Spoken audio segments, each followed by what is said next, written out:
All right, we are live over on YouTube. Thanks so much for the folks who are already jumping in. We got to add in our people over on Facebook and on Twitter, and then we're going to get started, all right? Just give me just a second. All right. And we are live. What's up, everybody? My name is Garrett Chapman, and this is the Falcons Podcast. Thrilled to be with you here again on this beautiful, very cold Thursday afternoon, January 15th, year of our Lord 2026. The Falcons coaching search is heating up, and we're going to talk a little bit about that. We're going to see where this team can go because the big fish has chosen his pond, and it's a pretty big one. He's heading up to New York City. John Harbaugh, he chose the New York Giants, and we're going to discuss where this team turns next. That's going to be the first big thing that we're going to talk about. But I'm also going to talk about two undersold people who I think are not getting enough attention. One in particular that is not getting nearly enough attention. But yeah, so the biggest thing here, let's just talk a little bit about this. I see some people are already starting to jump in, and we're going to dig into kind of what happened with the John Harbaugh thing. I'm going to run through some of the early comments, and then we're going to dive in right here. So we're going to talk about big reminder, super chats. Those are the best way to support the podcast. So please make sure to do that. If you have a question that you want to put right there to the top of the list, that's the best way to make sure that your question gets answered, because there's a tendency to kind of have things kind of get overloaded, and we get a lot of comments and everything else. So I want to make sure that we get to all of yours. If you really want to get yours, make sure to drop a super chat in over there on YouTube. But also give me a follow at GChapATL if you're watching over there on Twitter, Facebook. It doesn't matter where you're getting this. Make sure to subscribe. Make sure to follow along. We do this every Tuesday and Thursday at 6 o'clock, and we have a lot of fun doing it. But I want to jump to some of your comments. I see some people had some kind of digging in already. Rusty Moore over on YouTube says, Kubiak has to be number one, and Stefanski would be my number two. I just really don't think defense is the way to go. We have Ulbrich. He's retained. Let him control the defense and get the head coach offense play caller combo. Well, you stole some of my thunder there, Rusty. And that's, I think, a pretty solid thought there, because I'm going to dig into that exact sentiment here on the podcast today. So make sure to stick around. We'll do that. Floyd Donnelly says, Falcons for a lifetime, but Tomlin maybe. Tomlin, I don't think he's going to work out here for the Falcons. I don't think Tomlin's going to be the best option necessarily. I think he's a damn good coach. You talk about a guy who played one football game over the course of 19 years where he was eliminated from the playoffs. One? I mean, that's an insane number. He was never shut out, not once. And I mean, my God, the guy is just, his ceiling is definitely capped, Mike Tomlin, but you want to find a guy who's going to raise your floor and make sure that you are consistently winning, consistently getting to that tier, then Mike Tomlin's that guy. And honest to goodness, man, the more I've read stories, and I subscribe to The Athletic, I read a whole bunch of different people who are up in the Pittsburgh area. I read people who are like all over. I just read as much as I possibly can. And the things that I've learned about Mike Tomlin and the way that he connects, and some of these things are obviously things that we already know, the Tomlinisms, the way he connects with his players and stuff like that. But that connection is something that really matters. And I have the utmost respect for Tomlin. I just think he's going into television. I think he's going to take a year off. And I think that ultimately that's the course of action that he's going to take. And if he chooses something else different, fine, we'll see. But he retired. He resigned, right? So I think they still hold the rights to him. You'd have to send some assets, and I just don't see that really coming together, especially with kind of where he stands right now. I mean, you're not going to have a chance to actually formally interview the guy either, because you'd have to request that from the Steelers, and I doubt they'd give that to you either. They're just going to let a sleeping dog lie. Let's just put it that way. I just don't think Tomlin's going to be coaching. Bo Cummings over there on Twitter says, "Can you start a joint late?" Welcome. We just got started, so we are just getting underway. Thank you for jumping in, Bo. Jeff Holton says, good evening, Garrett. Good evening, Jeff. It's always a pleasure to welcome you into the podcast. Cody, that's another mark for Cody. I think that's going to be not Cody. It's Clint. See, Cody says Clint. His name is Cody.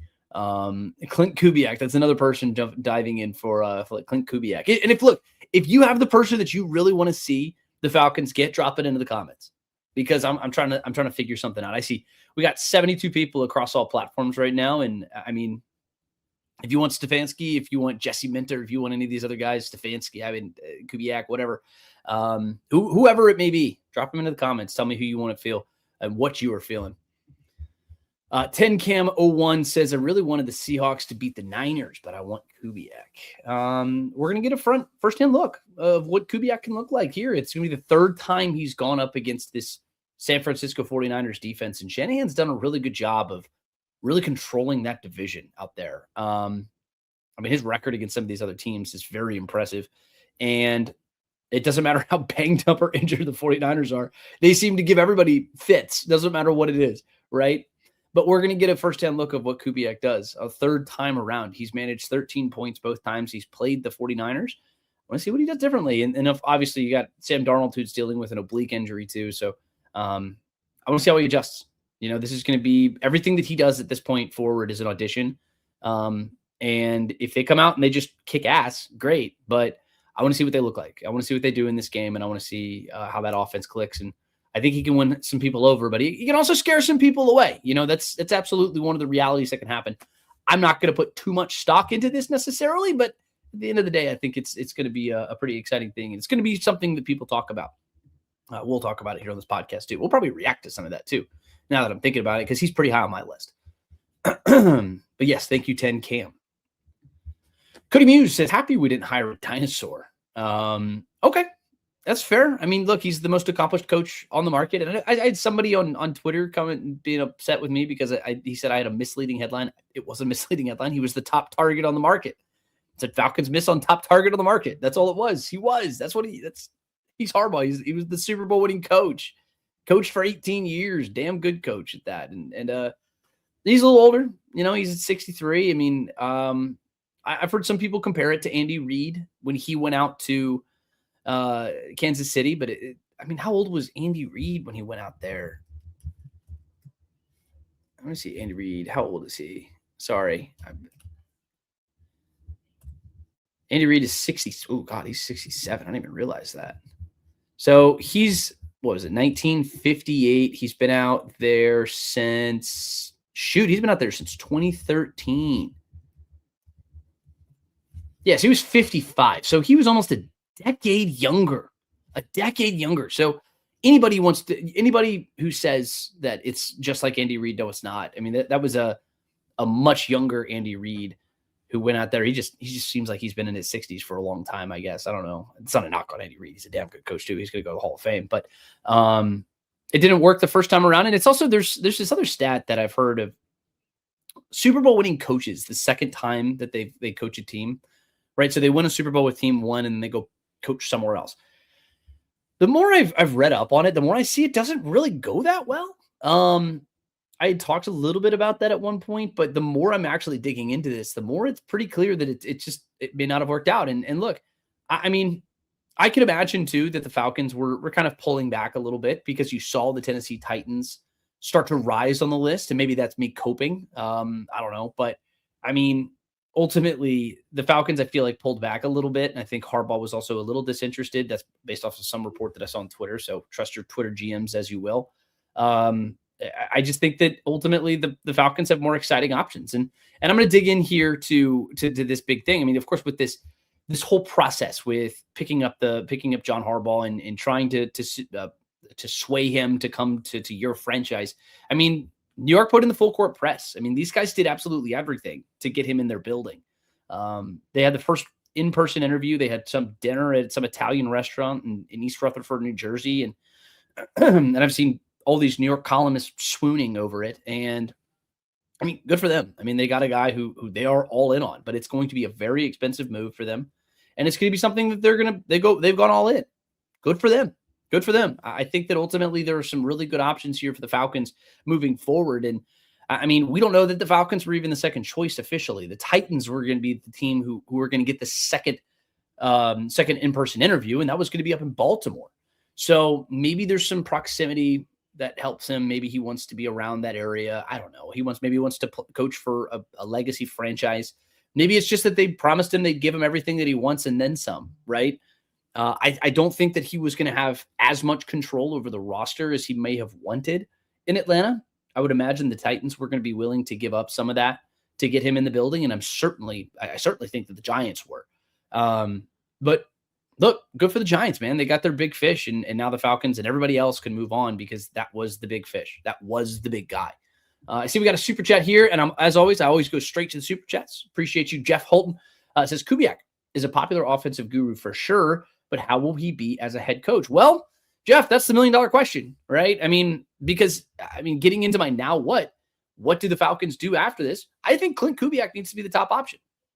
I alluded to it earlier in the show, and I've said it probably a few times on this podcast and other shows that I guest host on, or maybe when I'm on Sports Radio 92 on the Game. Clint Kubiak's my top option. He was, he has been, and he will be, barring some significant change, right? It's because, and this is where really we get into the crux of what we're talking about today, Jeff, and I appreciate the comment. I appreciate the super chat as always. And look, this is a guy who's able to elevate his offense, specifically the quarterback position, because you see what he did with Sam Darnold. You see what he did with Derek Carr last year before the injuries and everything else in New Orleans caught up to him. He did a really good job when he was in Minnesota, when he was with Kirk Cousins, right? He has shown a capability to get the most out of the quarterback position. And if I'm the Atlanta Falcons, by golly, that's exactly what I want. We have to see what we can get out of Michael Penix. And Michael Sean Dugar, who writes for The Athletic, had a great write-up on Sam Darnold. And if you have a subscription to The Athletic, I would encourage you to go check that out. But basically, it was the fact that Kubiak's relationship with his players is so simple. And I tweeted this out. You can go check it out. One of the clips that Dugar tweeted out earlier this morning. It was pretty clear that his players really appreciate the way that he goes about things. It's simple, it's clean, and that approach is easy to digest, and it helps people play free and play loose. And that's something that matters, right? Because he's going to come in here and call plays, right? So I saw some comments dropping in there. Well, this is great for an offensive coordinator, maybe not for a head coach. He's going to be the offensive coordinator too, right? He's going to be the play caller. Maybe not entitled the offensive coordinator. He's going to have somebody potentially with some head coaching experience or something like that, who's going to be his offensive coordinator. But ultimately, his ability to connect with his players and make his quarterback feel comfortable is what I really like. Because how often did we see Michael Penix look comfortable this year? Because I, for one, did not see that very much. And under his watch, that's exactly what Sam Darnold was. Jackson Smith-Njigba took that next step. He exploded this year. People forget. He was good. He just became elite. And Jackson Smith-Njigba might be your offensive player of the year. This is a group that's third in points per game. They're scoring 28.4 points per game. They're eighth in total offense. They do it with balance, right? The rushing attack, you saw that specifically come along later in the season, and they leaned on it heavily at many points in the season. But this was a guy who really took the next step in getting that offense off the mat and really taking off in 2026 or 2025, right? And on top of that, he does it in that outside zone running scheme that the Falcons have been built for. That's what their personnel is. That is what it's set up to do. And one of the quotes from that article that I was alluding to, it's quote, Kubiak instead operates like a DJ at a party, playing all the hits. With the run game humming, he dialed up numerous play action shots for Darnold to fire away. I love that idea. The fact that he's a DJ at a party and he just plays the hits and he hits the things that matter, and he's able to get everybody involved and everybody eats. Why would you not want that on your team? And he's an up and coming hot commodity type of coach. And ultimately, he shows the ability to adjust on the fly. He's not married to the same game plan. We saw that when they came to Atlanta, right? It was not working out in the first half. So he flips it up. He throws it away and he goes and comes back and does something else. And you saw the way they laid it on in the second half, right? And on top of that, Sam Darnold, he's a hyper explosive quarterback this year. He's throwing deep balls at the third highest rate in his career. The turnovers are going to happen, and that's just who Sam Darnold is. And maybe that's who Michael Penix is here in Atlanta too. He's had some turnovers at times. And you've seen the willingness from Darnold, a guy who was seeing ghosts at one point in his career, to now he's playing with some moxie and some confidence. And that's what I want to see from Michael Penix. And that's what Penix can do. I mean, Penix was drafted to be a deep ball passer.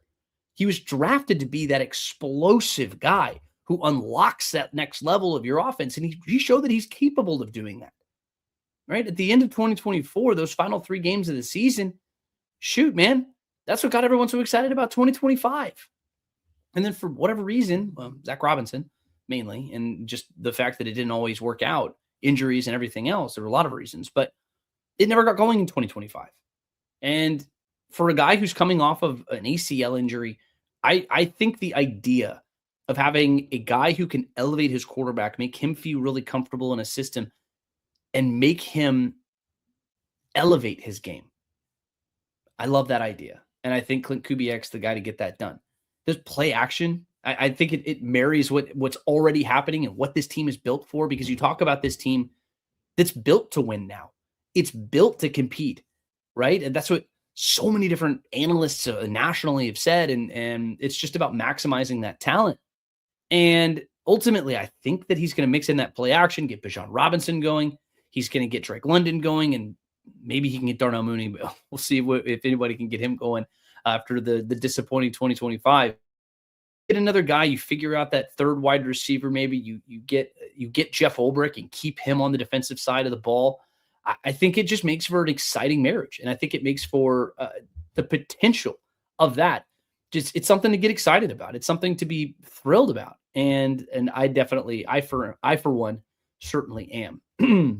Another super chat. Of course, I'm going to get back into your comments here, but I'm going to get to the super chat here first.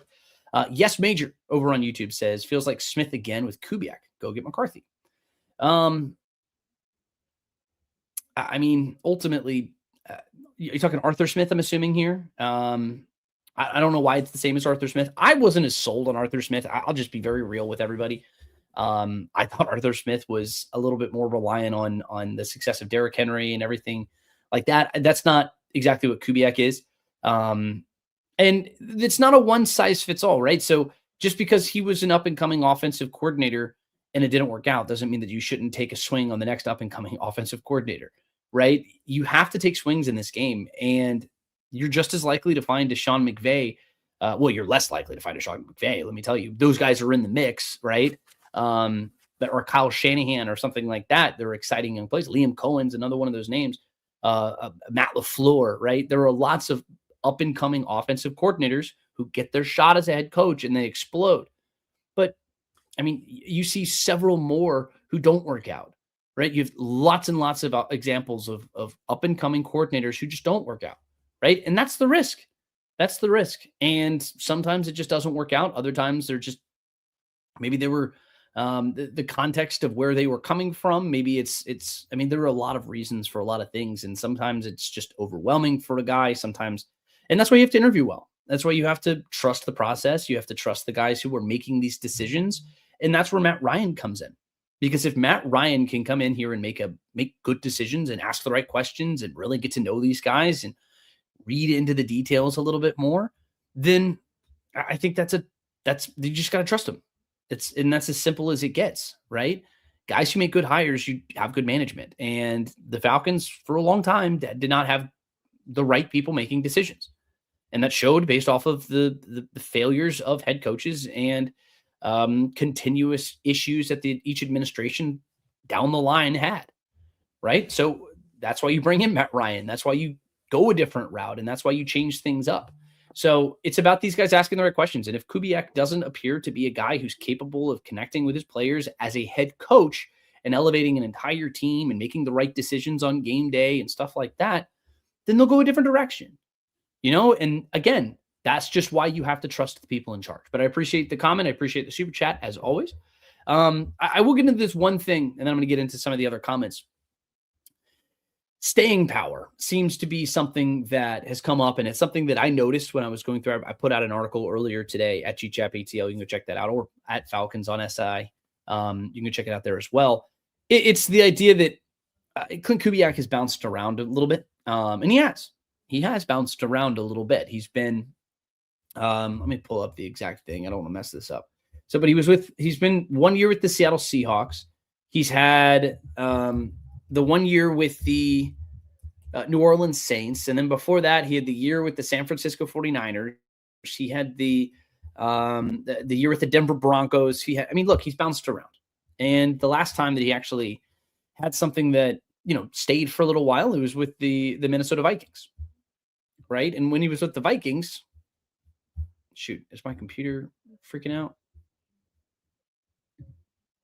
Apologies, my computer is having a little meltdown here. But ultimately, that was the last time that he really stuck it out. And we'll see if that actually changes anything and if that affects anybody's decision-making process. So sorry about that. My computer was just messing up there. But I ultimately don't think it's going to be something to worry about. He's been able to connect with his players at each spot he's been at, and the offenses largely weren't the reason for those issues. I think you had a bad situation with Nathaniel Hackett in Denver. You had a bad situation with Dennis Allen. I think that's just more what it has to do with and not Clint Kubiak, right? All right, I'm going to dig into some of your other comments here. Boo, boo, boo. Here we go. Yeah. Larry agrees. He says Clint Kubiak is the one. Cody says I'd take Saleh. Actually, Saleh's one of the candidates that I'm pretty interested in. Because if you want to keep Jeff Ulbrich, you want to make sure that Jeff Ulbrich is on this staff. Saleh is going to be one of those types of guys, and Saleh's still one of those up and comers, right? I mean, just because he's had a stint as a head coach doesn't necessarily eliminate him from that. Ultimately, I think this is a guy who's a solid coach. He had the New York Jets competing and winning a couple of games, but they just had so many fundamental issues with that franchise that I don't want to lay too much at his feet necessarily in that one. But they had some issues, and I think Saleh did a really good job with that defense specifically. They had some killers on that defense. And Saleh and Ulbrich, that combination on the defensive side, you get into this unit where you look at the top teams in the playoffs right now, all of them have great defenses. Look at the Houston Texans, great defense. The Rams, good defense. You look at the Seahawks, the best defense in the NFL potentially, them and the Texans, right? You go all the way down the list. The Patriots, great defense. They're all good defenses. And it's sort of the ebbs and flows of where the NFL goes. And it seems like right now we're ebbing towards great defenses. And I think that's kind of indicative of what the Falcons are doing here in this process. 12 people have been requested for interviews. 8 have interviewed.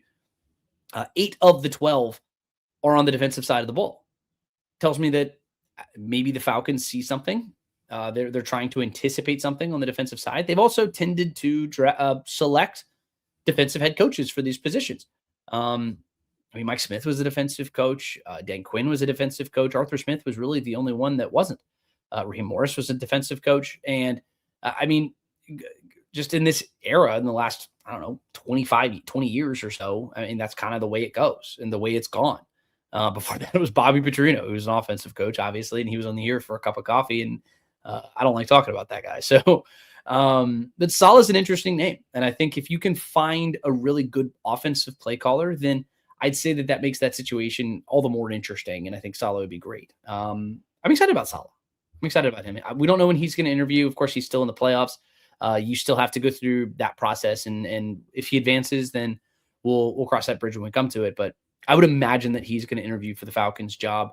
I would imagine at some point next week. That's a guess. I don't know that for sure. Koki Jar says Pittsburgh owns is right. Talking about Tomlin, yes. He resigned. If he comes back to the NFL, Falcons would have to go through Pittsburgh. I was saying that earlier. Let's see. Second and short, Falcons report says good evening all. Good evening, Falcons report. Curtis agrees, says Tomlin isn't going to coach another team this year. I completely agree. Darth Magoo. What a name. I love that. Darth Magoo says Saleh or Kubiak. I'm fine with both of those. I think they're great. I think Kubiak is I just went through the whole spiel. Kubiak's my top option. I think he's a tremendous choice. I think Saleh would also be great. Assuming that you can find a good play caller on offense. We saw this in the last cycle with Raheem Morris. If you don't have a guy who's going to elevate your offense and really take it to the next level, you better find somebody because otherwise it's not going to look pretty and you're banking on it, right? Like you need that guy to come in and elevate you. And That's kind of why I lean towards an offensive coach, is because I think those guys just generally have had more staying power over the last 30 years. I mean, Bill Belichick notwithstanding. Of course, he's the greatest coach of all time. And I mean, 6 Super Bowls speaks for itself, but it helps when you have Tom Brady, who's playing quarterback for you for 20 years, right? That generally doesn't exist when you have the greatest quarterback of all time. And I mean, if Saleh can find a good offensive play caller, then I love it. I think that'd be a tremendous choice, and not one that I would be upset about whatsoever. Second and short also agrees Kubiak. Curtis Case says Kubiak. Arnold Barrett says Arthur Smith. Don't think that one's going to work out. I don't think that one would be pretty confident. I'm not confident in that one. I appreciate that one. But he is interviewing with a former team. He's with the Tennessee Titans. They're checking him out. But appreciate the comment there, Arnold. TBI TW1 says the college football betting scandal story that broke this morning is nuts. Yeah. No, it's nuts. You have people who are point shaving and everything else. Awful situation. It's a really, really bad situation, and hopefully it goes away. I mean, obviously, betting, gambling, and everything else in sports is it's a massive deal in this day and age, and hopefully it doesn't get any worse. I hope not, but yeah, Neo continues just college sports, not professional. Yeah, pretty much. Dictator Jace says, what do you think about Zach Wilson as our bridge quarterback with Cousins leaving? I feel like he never gets a real chance, and we don't know exactly when Penix will be back. I actually talked about this, Dictator Jace, a couple of weeks ago on one of my previous podcasts. I had Zach Wilson as one of my top candidates to come in and be a bridge quarterback. He signed, I believe, a 1-year deal with the Miami Dolphins, and he's going to be out on the open market. And the team is going to be looking into a veteran quarterback, somebody who I would imagine is going to come in here and try to help kind of take this team and pick them back up and carry things until Michael Penix does come back. And then, of course, you're going to hand the reins back over. And Zach Wilson is somebody who needs an audition. He needs a chance, right? Zach Wilson would be interested in that opportunity, I would imagine. And he has the talent to at least, get people excited and kind of give you a baseline maybe and see what he can do. I don't know. He was drafted second overall, right? He's a former second overall pick. And his biggest detriment is that he played in New York. He played for the Jets, and he got way too much attention, and he was not ready for that situation. And then Aaron Rodgers comes in and replaces him, and then he gets kicked to the side, and then he gets thrust back in. And it's been a tough road there for Zach Wilson. And maybe he just needs that second opportunity.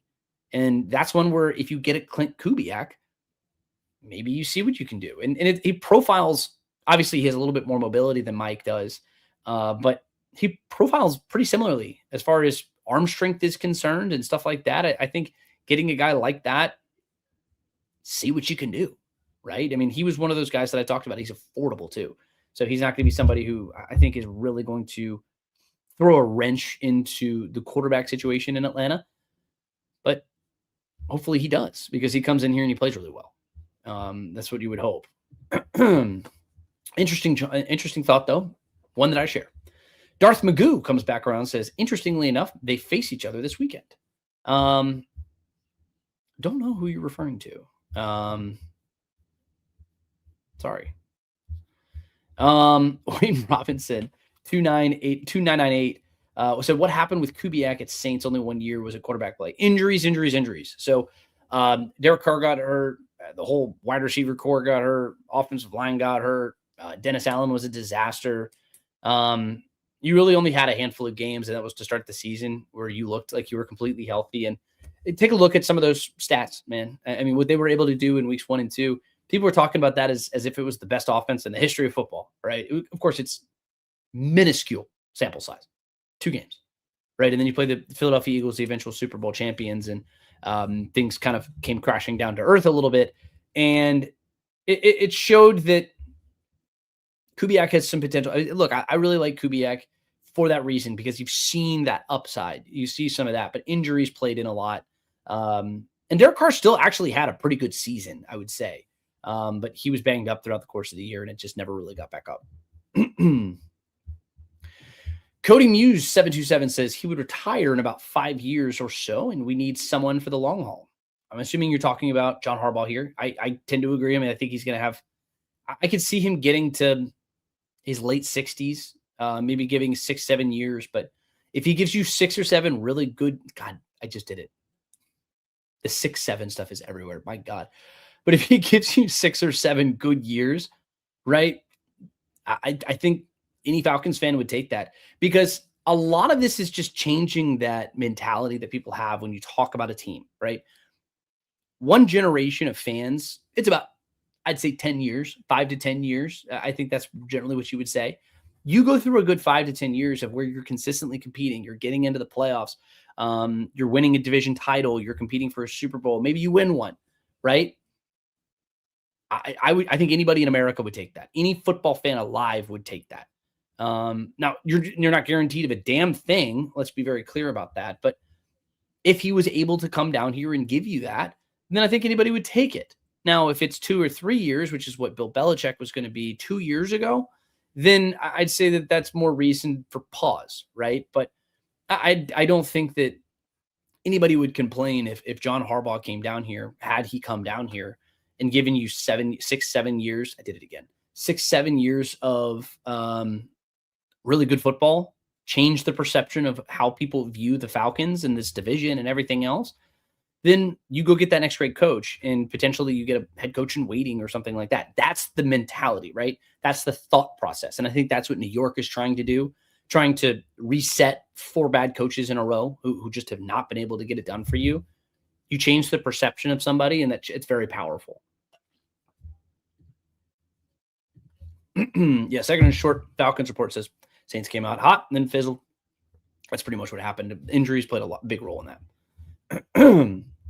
TBITW says college basketball, my bad. Yeah, it's still pretty professional. And it's point shaving and everything else. Hopefully it dies right where it is. Point shaving is a disrespect to the sport. Oh, and I'm trying to get through as many comments as I can. I see we've got them flowing in. Trying to get to as many as I can. Super chats are the best way to get them right to the top if you have something you really want to say. And I'm still just trying to play catch up here. Yes Major says go get Nick Saban. No. Somehow you chose somebody who's going to get you significantly older. Nick Saban is definitely a much older option, and I don't think that's going to work out here for the Falcons. Let's just be real about that. Austin Go Bully Dog says, I want Kurt Signetti. This is one that I've heard a couple of times. And again, this is another one of the older guys. But if you want to get a guy who's going to come and you want to talk about a guy who wins at, I believe it was the Division II level, wins at Division II, goes to James Madison, wins at James Madison, then goes to Indiana, and now he's playing in a damn national championship. You want to talk, and he's done this over the course of like 15 years. Just nuts. You start from scratch and you just take off. Crazy to think about. And if you're Kurt Signetti, you win a national title this year. He just signed that big contract, and I don't think he's going anywhere. But you talk about the meteoric rise. If he comes back, does it again next year, then he goes to the NFL. Maybe not even with the Falcons. Who cares who he goes with? And then he goes and immediately competes at the NFL level. Kurt Signetti would immediately be the greatest what could have been story in probably the history of football. If he does and he wins a national title, and then he goes and competes for a Super Bowl or something, which obviously 2 big ifs. He would be the biggest story in the history of football. And I think that would be so much fun. But Kurt Signetti would be, I think, an interesting candidate. I don't think he's a candidate at all, though. I'd be surprised ultimately if the Falcons even look at the college ranks. Just kind of where things stand right now. Yes, Major says McDaniel at OC and Ulbrich. So going back to Robert Saleh, I'm assuming that this is what you're referring to. If McDaniel came to Atlanta as an offensive coordinator with Saleh and Ulbrich, you're basically just recreating the Jets on defense and the Niners on offense. Oh, what a combination. What a powerful combination there. I think that would be best case scenario for a Saleh situation. So if Saleh comes in and he's the guy, I would love that. I'd be fascinated with that one right there. But that's assuming that you get a McDaniel. So he's of course in the midst of interviewing. He interviewed in, I believe, in Baltimore and in Pittsburgh today. he's going to continue to get some guys. He's going to continue to get some look. I'd imagine he's going to give himself a good opportunity to be a head coach, but I doubt he rushes into something. If he did want to go be an offensive coordinator, I think some of the news that I've been seeing is the Lions and maybe the Tampa Bay Buccaneers or two. Hopefully he doesn't go to Tampa. I don't want him to go to Tampa because he's a really good offensive coordinator, but he's a good play caller, and I think he's going to give himself another opportunity. He will eventually. Cody Muse says, once Penix can get under center, we will be scoring 30 points a game. That's a big proclamation, and it's definitely not that simple. I know that a lot of people were very upset with the premise that the Falcons weren't going under center enough, and this, that, and the other, yada, yada, yada, the pistol and all that. I would imagine the next guy coming in here is not going to run the pistol nearly as much as Zach Robinson did with Michael Penix. But I would imagine that they run it a little bit. I would imagine that they run some shotgun, and I don't think that it's just that. I think that was kind of a red herring for a lot of the season. It was just a bit of an outlier throughout most of the year. And the fact that Zach Robinson never had a good answer for it, and then it took hold nationally, and it was a deal. It was definitely a deal, and I think it was not addressed properly by the team and the staff. And I don't think it's as simple as just going under center, though. I do think that it's going to be something that helps elevate his game. But 30 points a game, that's a lot of points. That's a lot of points, right? We're talking about some of the great offenses that they score 30 points. And if the Falcons can get to 30, then look out 2026. Michael Baxter over there on Facebook, always a big contributor. We appreciate you, Michael. Good evening. Good evening. Lettuce Pre-Sports. Oh, I'm sorry, that's just a long name, and it's really small font on my screen. It says Kubiak is nothing like Arthur Smith. Elevating, building a relationship with the quarterback, huge difference. All first-year head coaches aren't made equal. I agree. I pushed back on the idea that somebody was making a comparison to Arthur Smith. I don't see it. That's not necessarily the same. Personality-wise, I could see them being potentially a little bit similar, but they're different types of play callers, right? They're not the same. They're not the same. And everyone's different. Everyone's just a little bit different. Yeah, they've done that West Coast system. So the wide zone run scheme, I think, and Arthur Smith ran that a little bit too. But Kubiak is, I think, it's that kind of Shanahan-y mold that the Falcons have been clamoring for since 2016. They've been trying to get back to that for a long time. Tin Cam says, even though Matt will not be coaching, I don't think any coach in their right mind wouldn't say, and I see your comment say wouldn't, say go ask Matt for advice when they have a veteran player in the building, so that seems nice. He said he's not going to get involved in those types of situations unless they actively come to him and say, hey, what would you do here? Michael Penix has a relationship with Matt Ryan. He does that with him already. And maybe not like a day-to-day type thing or a month-to-month thing even, but he talks a lot about in training camp about how he had worked with Matt Ryan, about how I think he'd met with Mike Vick too.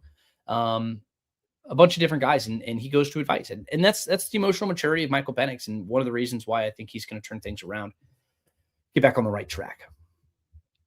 AJ says, my top 5 in order, while Harbaugh off the list: Kubiak, McCarthy, Stefanski, Saleh, and Mentor. Actually good interest, good names here. I think Kubiak is my top choice. I've made that pretty clear here on the show. Mike McCarthy is one that I think does not get nearly enough attention.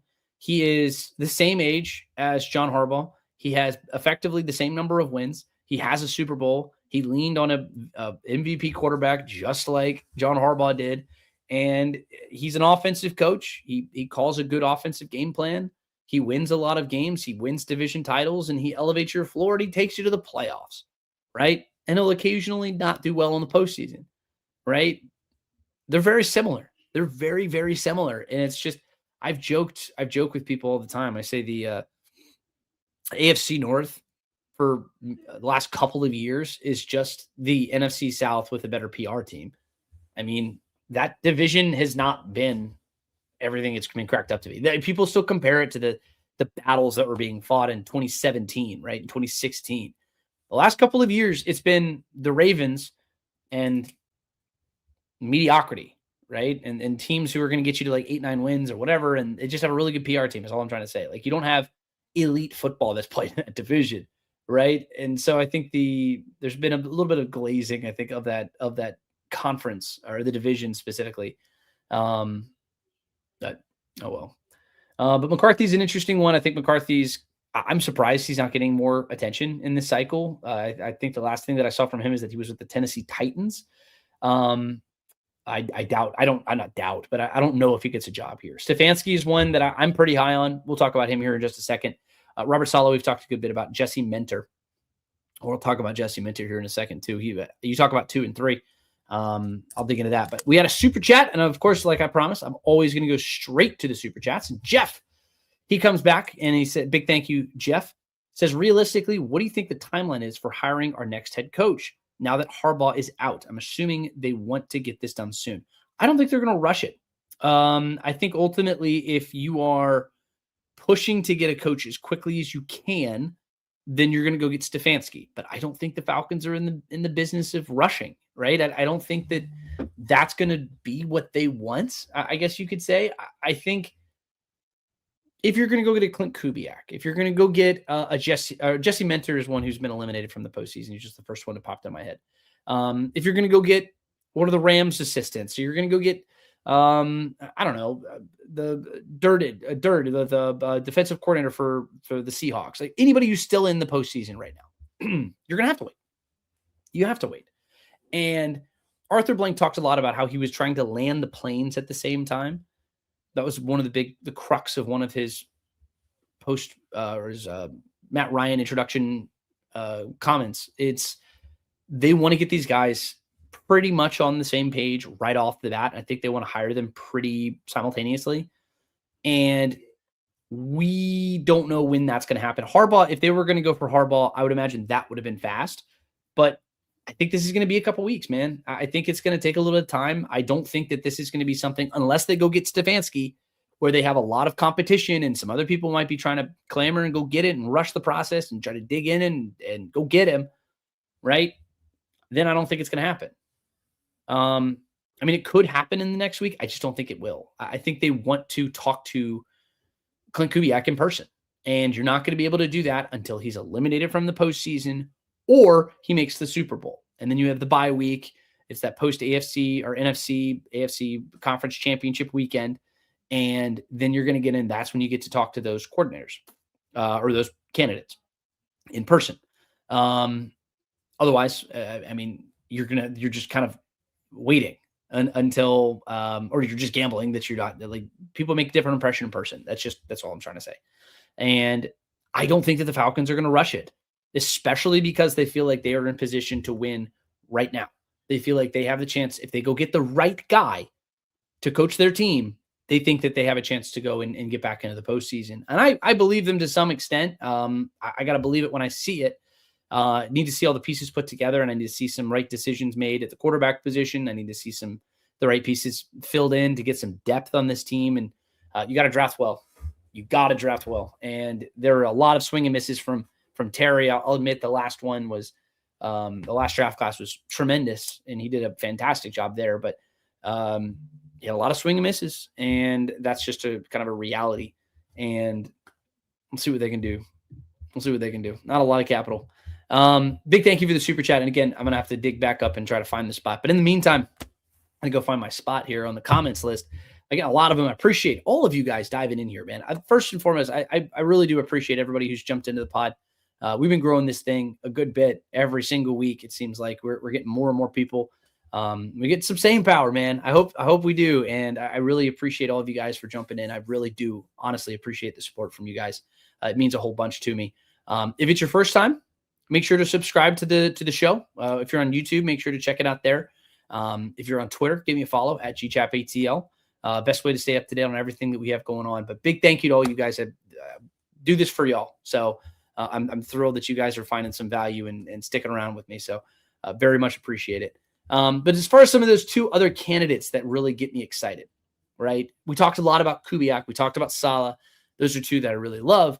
Stefanski is one that I know a lot of people are going to roll their eyes a little bit, but he's a good coach, man. It's make no Make no bones about it. He got fired, and people lined up outside of his door the next day saying, hey, come coach us. Come on, right? He took a team that was an absolute dumpster fire.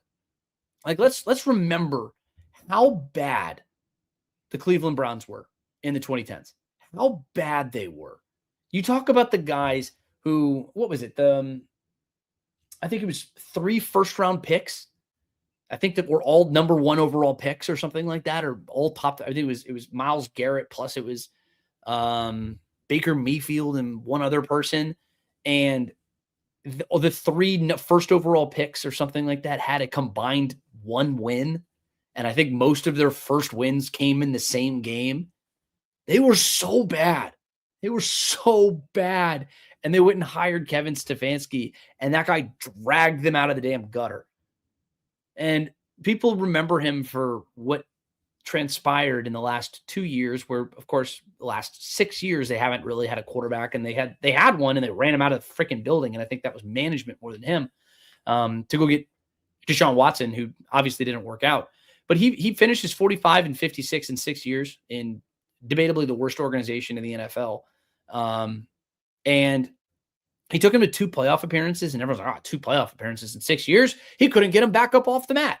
They'd been to one before that in the 25 years before he had been there. They've been to 1. He's taken them to 2/3 of their playoff appearances in the last 30 years. And people are blaming him for the franchise that he was at for not winning very much. And he still won a good bit. He still had them. And like, you elevate that defense. God bless that guy, just needed a quarterback. And he never seemed to get it. And they tried the weird strategy with Gabriel and Sanders and Flacco. And they had 4 freaking quarterbacks, I guess. And then that situation didn't go well. And that's one of the reasons he got fired, right? Because they mismanaged that whole situation. But ultimately, I don't think he was the problem in Cleveland. That's not exactly the craziest he takes, but I think he's going to be a damn good coach, and he will land a head coaching good job. And I think he's going to go off, and if he goes to the right place, I think he can take off and do really big things. Like, I am a believer in what Stefanski can potentially do, right? So I think that makes sense there. But the other name that I think is not getting nearly enough attention, and one of the comments, and I forget your name, I'm so sorry, is Jesse Minter. He is the defensive coordinator there for the LA Chargers. And he feels like a very interesting option. He feels like one of those guys that he's going to get a head coaching job, whether it's this year, next year, whenever. And you're going to look back and be like, God, we had that guy in our building? We had that guy? 8 teams have put in a request for him now. Falcons, I believe, are the 8th team. And they spoke to him earlier today. This guy's a Harbaugh disciple, both with Jim and John. John, I think it was 2017 to 2020. And then with Jim Harbaugh, he had in the year since. So he went down, coached for him at Michigan. And then from Michigan, joined him with the Chargers, and he's been defensive coordinator for the whole time, right? Dude's a killer, man. This guy, he's been a part of these winning cultures. He's been to the NFL playoffs 5 times between the Chargers and Ravens. He helped lead Michigan to a national title in 2023. Off-field stuff aside, they won a lot of games. They won a lot of Big Ten titles together. And then he followed him to the Chargers, and he just continued to find success, right? He took over that struggling Chargers unit. It was near the bottom of the NFL in production, turned it into a top unit. They're 28th in scoring, 24th in total defense before he arrived. And they elevated to 1st and 11th in 2024. And this year they were 9th and 5th. Held teams to 20 points or fewer in 10 of their last 11 games. They're fast, they're physical, they created havoc, and they punched people in the mouth. And look, that was a really good defense, and that was a reason that they won a lot of games, right? And especially when that offense really struggled down the stretch in Los Angeles with the Chargers. And, I mean, the defense kind of kept them in a lot of games, and the defense gave them a chance to compete for the division late in the season. And Minter, there's something to be said about a guy who just consistently finds success everywhere he goes. And if it's not, and I think Jesse Minter is going to fly up some boards, and I think Jesse Minter is going to be someone who sticks around for a little while. I believe he's going to get a second interview here with the Falcons, and I think the Falcons should really consider it. I mean, he could be just like this Mike McDonald situation in Seattle. Bright Harbaugh disciple on the defensive side of the ball, who, if he can go find an offensive coordinator, a guy who can come in and call plays and elevate Michael Penix and get these guys going, shoot, you'll see. Because winning begets winning. It's a culture. It's a mindset. And I think that you get a guy in here who can do that, a young up-and-comer who can do that, who doesn't have that track record. So that's why it's different than from like a Stefanski or something like that, a guy who still won at a decent clip despite some shortcomings that I think the organization had. Minter's an exciting candidate.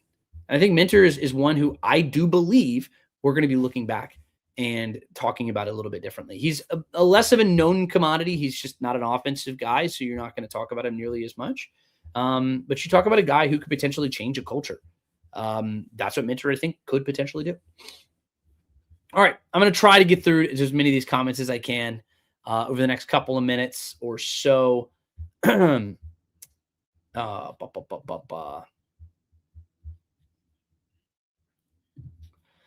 Delilah HD says, no first-time head coaches tired of on-the-job training. Well, it's the NFL, man. I mean, it's all on-the-job training, and even if you're a quote, retread coach, which is another term people like to talk about, all these guys are learning every week, and you never know which of these coaches are going to come in and be the next. I listed off a whole bunch of them.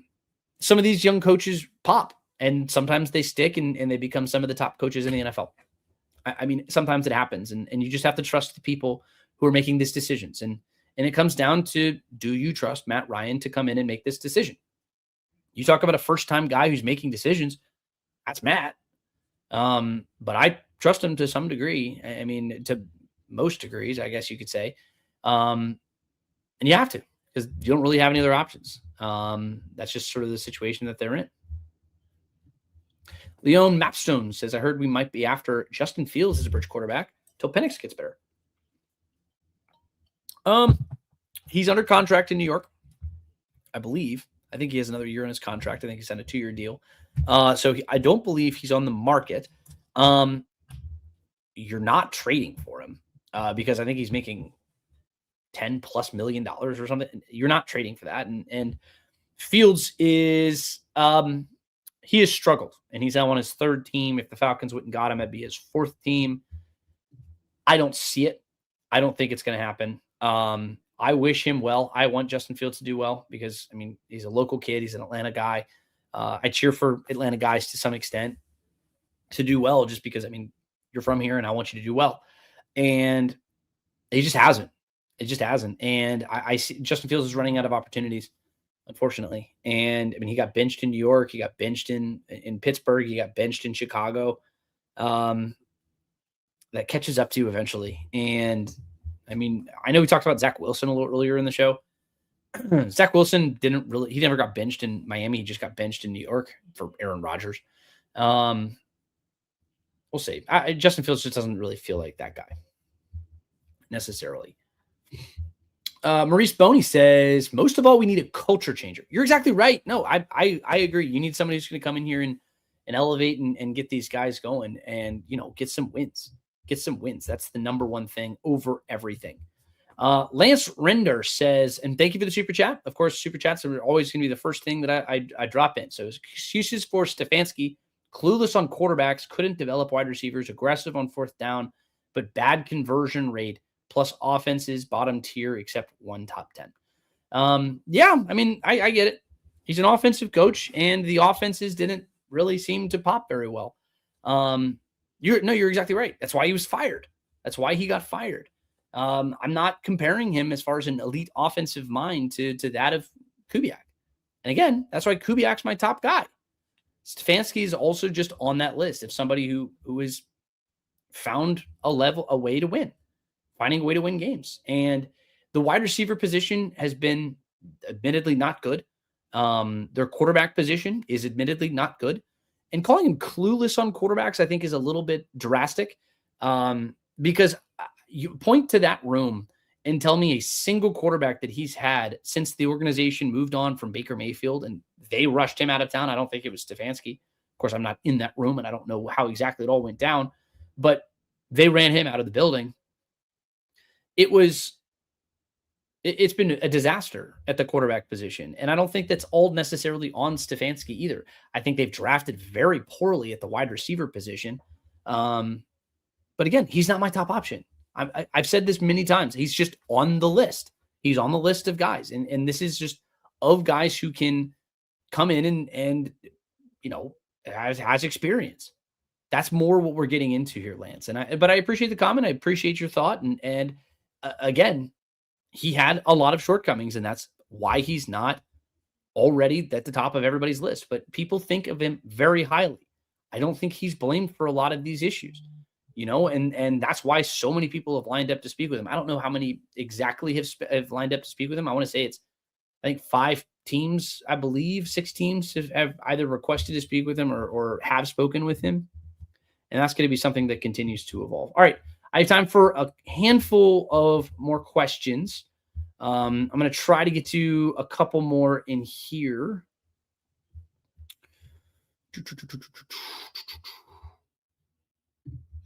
Yeah, Austin, Georgia, Bully Dog says, Matt Ryan said we're going after the best coach and even brought up college rank. He didn't exactly say that. I want to provide some context for this. He didn't say go to the college ranks. He just brought up that Kirby Smart is a defensive coach and he coaches well, right? He's found a way to win. The question was about whether you want to have an offensive coach or a defensive coach. And that's when Matt said, we're just going to hire the right person for the job. The person who has the right makeup, the right culture building skills, the people skills, the ability to relate to players, to relate to staffers, who can build out a staff and continue to elevate those guys, right? And he said, whether they're offensive or defensive minds, I don't think matters too much. I mean, specifically about the offense, because he was asked if he wanted specifically an offensive coach. He said, well, Kirby Smart's down the road, and you'd say he's doing pretty well, and he's a defensive guy. So that's how he brought up the college ranks. It's not exactly in this context what you're saying about how they're going to go look into the college ranks. Like people said, Kirby Smart, keep your hands off him. It's not exactly the way that sort of worked out. I'm just providing some context there. TBITW, some of the usernames are nuts. Yeah, I agree. I love it though. I'm a big fan. AJ says, I like Drew Lock more than Zach Wilson. Interesting thought. That's a very interesting thought because, of course, Drew Lock is out there in Seattle. I signed a 2-year deal in 2025. So, yeah, so they have it out with him. They might potentially cut him. I don't think they will. He's not going to be available. I mean, you can make a trade for him. Maybe you can trade a 7th-round pick or something, or a 6th-round pick. I can't imagine Drew Lock would command all that much. That's interesting, though. I mean, you get somebody who's already in the Kubiak system. If you go get a Kubiak, Drew Lock is the backup quarterback there. And actually, he had some quotes in the article that I cited earlier in the show. And that's an interesting one that I hadn't considered. So, AJ, I appreciate that one. Good shout out. Good shout out on that one, AJ. Tim says nothing is going to work out. All right, come on.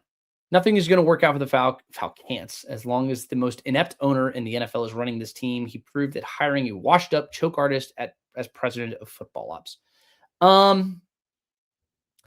Tim, I don't respect this comment too much. I appreciate you for listening. I appreciate you for providing your thoughts here. A washed-up choke artist as president of football ops is a wild way to describe Matt Ryan.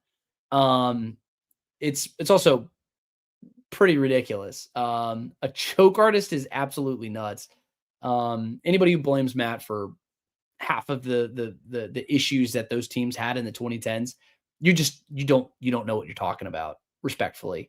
And then on top of it, calling Arthur Blank an inept owner it's also a little ridiculous. So I appreciate your watching, and I appreciate you supporting the show, and I hope you come back. And I appreciate you listening into the show. But I don't agree with you. I don't agree with your comment at all. Keep on going through. Austin Georgia Bulldog says, no thanks, Ewers beat out Wilson. That says a lot. I agree. Yeah, that's the biggest red flag. And that's one of the reasons why he was an honorable mention on that list that I was talking about. Just a name to consider. He's going to be on the market. Not the first choice by any stretch. I think Mac Jones is my first choice. If you wanted to go put out assets and go get somebody, like if you wanted to make a trade, that was initially my top option. But there are a bunch. I mean, Jacoby Brissett's another that you can go get that guy. He's somebody who knows how to be a good backup. Tyrod Taylor's kind of in that category. But Zach is just an interesting name. He's just an interesting name to kind of throw out there. Marvel teaches, hope they take the ATL off the jerseys. Actually, good shout out. I forgot to mention. Yeah, they have the new announcement that they have new jerseys that are becoming. Well, it's not officially. They didn't technically say that new jerseys are coming. They teased the idea that new jerseys are coming. We all know that new jerseys are coming. Whatever they look like, I hope that I just want them to keep those red helmets, man. I think the red helmets are just freaking awesome. And I know D-Led hates them. Every time I've talked to him about the red helmets, that man, we're sitting in the Falcons locker room and they put the helmets that they're wearing, they're in the middle of the lockers, right? And they change them out. They put out the new ones. And we walk in there and he's like, damn, red helmets are back. he just talks some smack, man. I love D-Led. That guy's crazy, man. He's fun. But no, I'm excited for these new jerseys. I think that's going to be a really good time. And I think that hopefully they kind of come back around. Yeah, Mad Scientist, Saints Troll. Yeah, I think so. I think he was too. AJ says Drew Lock's cap for next season is $2.7 million. His dead cap is $500K if he's cut this offseason. I just don't think that the Seahawks are going to cut him. I don't think they're going to do that. He's a solid backup quarterback, and he's going to come in behind Sam Darnold, the guy who, he's has a career of kind of going up and down. But having a guy like Drew, I think Drew Lock's a great backup quarterback. Good locker room guy, fun guy. From everything I've heard about the guy. So I doubt they actually do that, especially since they have him already on the roster. There's no reason to cut him, and he's affordable. Yeah, I've said red helmets are UGA propaganda. That's funny. Oh man. The cool thing about those helmets is that the red helmets, when the Falcons were initially brought to Atlanta in the 60s, they knew that there's already a massive college base in Georgia because obviously college football in the South, I mean, that's religion. That's what they say. And that's how it is, still is to that degree. And Michael Ronquillo comes in. Sam Darnold suffered a groin injury. It was an oblique injury, I believe. And he is questionable for the game this weekend. So Drew Lock, you had a chance to really make yourself some money, potentially. But no, as far as the helmets go, they wanted to incorporate the University of Georgia and Georgia Tech. So you see the red, of course, it's the red and black for the dogs. And then there's that little gold sliver that's down the outside of it. You miss it, but it's a cool accent that you'd notice if it wasn't there, but you don't always see it. That's the gold for Georgia Tech. And I've always thought that was so cool. But that's some of the history of why they wore those helmets. But I always thought it was a lot of fun. But all right, folks, my voice has had it. I've still been coming off of losing my voice earlier this week or over the weekend, and I'm still healing from that. But again, I really appreciate you guys. I know you guys have given me an hour of your time, and I really appreciate all of you guys jumping in. All of these awesome comments and all these questions, even the Saints fans. I appreciate all of you guys and spending some time with me here on a Thursday night. Remember, we do this every single Tuesday at 6:00 and every single Thursday at 6:00. So we got a lot going on. I'm up and I'm mingling and digging into all this stuff so you don't have to, and I'll give you all the latest on everything. I really appreciate all of you guys for jumping in. But make sure to hit that like button. We got 170 people across all platforms, and I want to see some of those likes, and I really appreciate you guys. Y'all are great. Y'all are awesome. And big thank you to our friends over here who gave us some super chats. Lance, I appreciate your comment about Stefanski. Thank you for pushing me. It's a very fair comment. It's a very good comment, and I appreciate you. Let's see. We got Jeff Holton hitting us up for the timelines. That's a good question there. Yes, Major says his comment about Arthur Smith and Kubiak and getting McCarthy. I think that's an interesting way of approaching it. I appreciate you for dropping a comment there. And Jeff, again, talking about Clint Kubiak. I mean, that's going to be the big story, the big thing for a lot of different people. But big thank you to all of you guys. My name is Garrett Chapman. This has been the Falcons Podcast. And go check out some of the work we got coming out here on Falcons on SI. We got stuff churning. We got a lot of stuff coming out here over the next couple of days. So make sure to keep up to date on all that stuff that's going on there. Give me a follow at GChap8CL. The best way to stay up to date on everything that we have going on. But again, my name is Garrett Chapman for Falcons on SI. This is the Falcons Podcast with Garrett Chapman. Until next time, let's go Falcons.